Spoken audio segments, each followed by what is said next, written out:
Good afternoon, Year 2, and welcome to Wednesday's history lesson. Now, in our history the last few weeks, we've been looking at significant people and we've been focusing on significant nurses.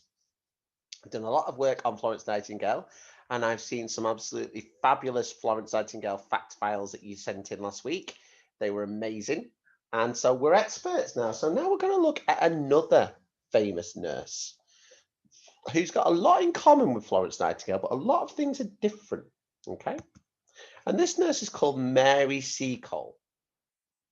And she was around the same time as Florence Nightingale. And we're going to be recalling and explaining facts about Mary Seacole.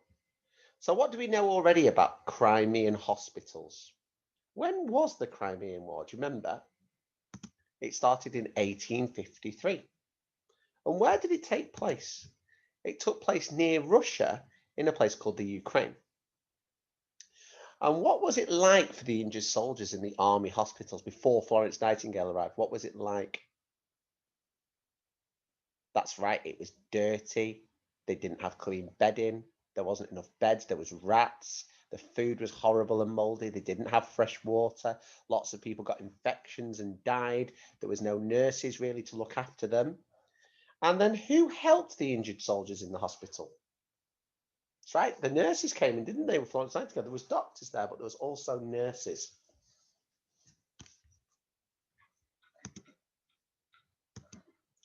So we're going to look at Mary Seacole, and she was another nurse who helped out in the Crimean War. She worked in the Crimean War, just like Florence Nightingale.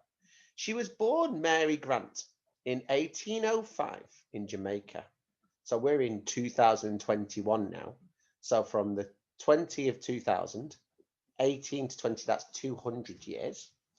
And then from 5 to 21 is another 16 years. So she was born 216 years ago, a long time ago, wasn't it? So Mary's mother was Jamaican and her father was a Scottish soldier. So she was what we call mixed race. Okay. So her mother had black skin and her father had white skin, and she was mixed race. And Mary's mother was a doctress, and these are healers who used African and Caribbean herbal remedies. So they weren't doctors in the same way that we know them, but they would use natural plants and herbs to try and treat people when they were poorly. And it wouldn't have been as successful as doctors with medicine, but they did quite good work. And Mary's mother was a nurse. And when Mary was 12, Mary started to help her mother to look after the sick people in Jamaica. And you can see a picture of Jamaica on that map at the bottom. Jamaica is an island in the Caribbean. It's a very hot country. And you can see the lovely beach there with all the lovely palm trees. So it's got a very warm tropical climate. Okay. Mary took over a hospital for soldiers while she was in Jamaica. And she cared for the soldiers and their families. So if soldiers came to Jamaica, they were fighting wars around that area, and Mary looked after them and their families when they were poorly. So she'd been a nurse. She'd looked after people for a very long time. Her mother was a nurse when she was younger, and she became a nurse when she was 12. On the 10th of November, 1836, Mary married Edwin Horatian Hamilton Seacole in Kingston in Jamaica. And he died 8 years later. So she married him in 1836 when she was 31. But sadly, they were only married for 8 years because he died. And then Mary decided to travel to the Crimea, where the Crimean War was taking place. And at the British Hotel Hospital, she cared for and treated injured soldiers. So a hospital there called the British Hotel was where she worked, where she cared for and treated injured soldiers. Which soldiers do you think she treated at the British Hotel? Probably British soldiers, wasn't it? Probably English and Scottish, Welsh and Northern Irish soldiers. And Mary Seacole died in May 1881 in her home in London. So she moved to London. She moved away from Jamaica. She went from Jamaica to the Crimea to help out in the war. Then she moved to London, and she died in 1881.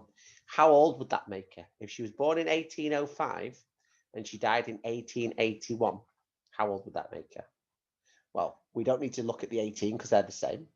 So it's counting on from 5 until we get to 81. So if I add 5 to 5, that takes me to 10. And then I add the extra 1, that takes me to 11. So that's 6 years. So we're in 18, 11, 6 years. And then I can add on the extra 70. So 76 years old. So she was a little bit younger than Florence Nightingale, but still quite old for someone of that around that time. So the challenges Mary faced. Well, in 1854, Mary decided she wanted to care for soldiers fighting in the Crimean War.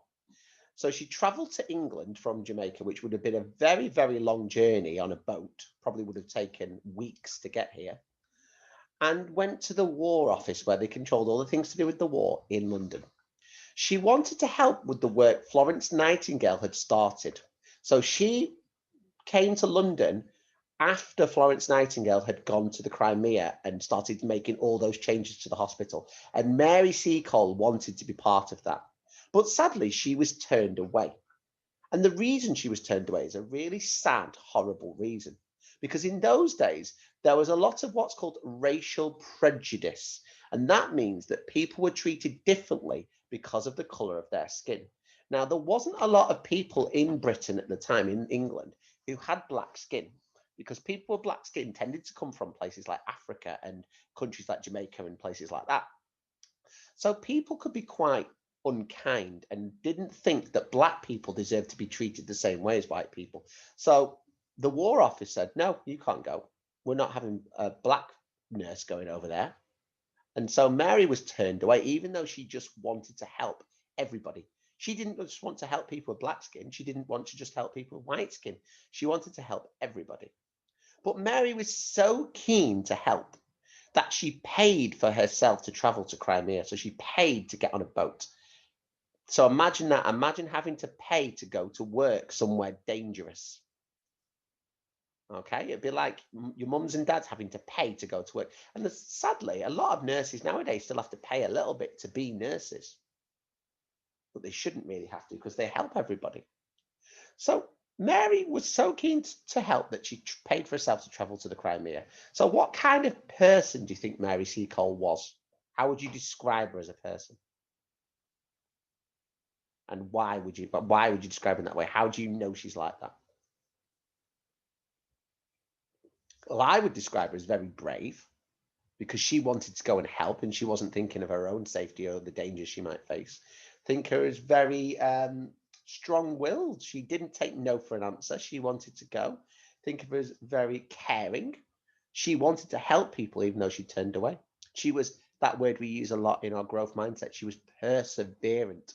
She was told no, but she could have just sulked and said, it's not fair, but she didn't. She found a way to make the thing she wanted to do happen. What did you describe her as and why? So what other challenges did she face? Well, Mary didn't just work at the British Hotel in the Crimea. She actually opened it. So it was her hospital. She helped open it. And it was just 2 miles from the fighting. So she would have probably heard the gunfire and the screams from the hospital, which must have been quite scary.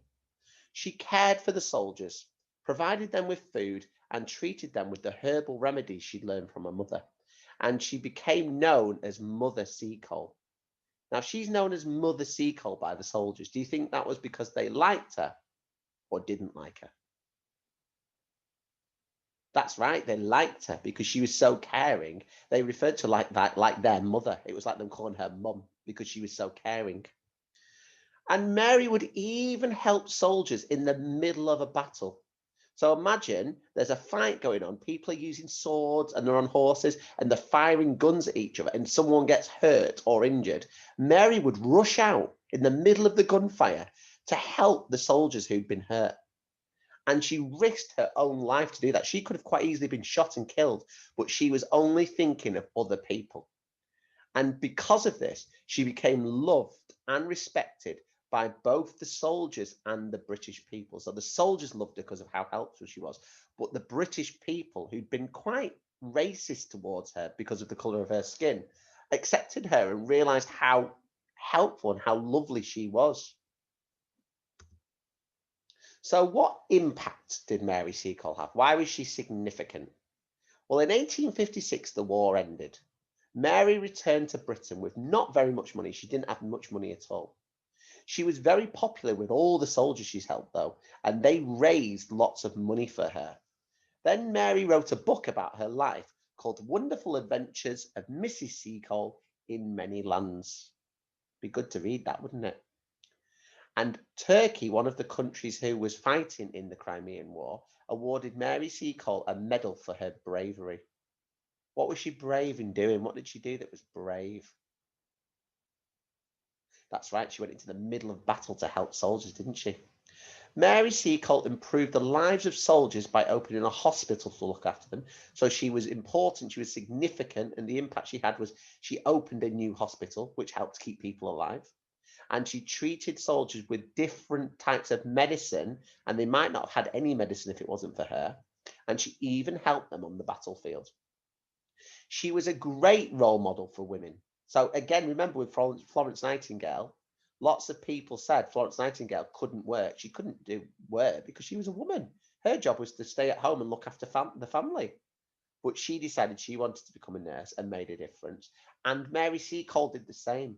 So they inspired women to believe that they could do more, that they could do these important jobs.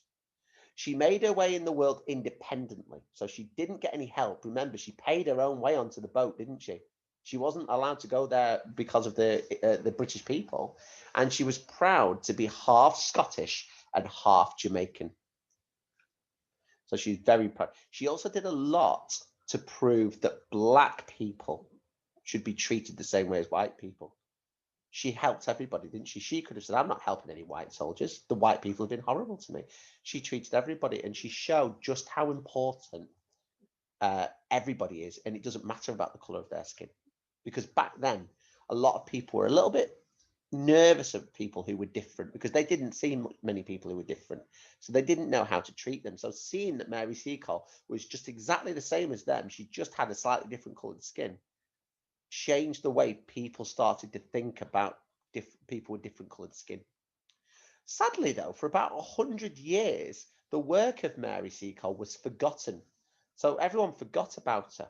But then a group of nurses in Jamaica started telling everybody and reminding them of the things that she did so that she would be remembered, just like Florence Nightingale. Okay, that is our lesson for today. So your task, what you're going to do today in your history is, the first thing, I've attached 2 booklets. Now, they can be printed off and made into booklets or use as separate sheets. And that's a booklet for you to make about Mary Seacole's life. So you're going to write some facts. Each part's got a heading, so you can write, so you know how to organize your information, and use this PowerPoint and the other video that's on the planning file, this video here, to help you with that. Okay, there's an easier one and a trickier one. So the easier one, you just need to fill in the missing words, and the trickier one, you need to write the full sentences. If you're going to do it, I'd prefer the trickier one unless you really struggle. However, if you don't want to do something that needs a lot of printing, you could make a poster all about Mary Seacole. It needs to contain bits of the following information: about her early life, about when she started nursing, about what she was like in the Crimean War and how she helped the soldiers and what she built, the problems Mary faced. So remember the color of her skin, the fact that she was a woman, and how Mary changed things, how she was significant. Okay. Enjoy year 2, and I'm looking forward to seeing your wonderful work. Bye.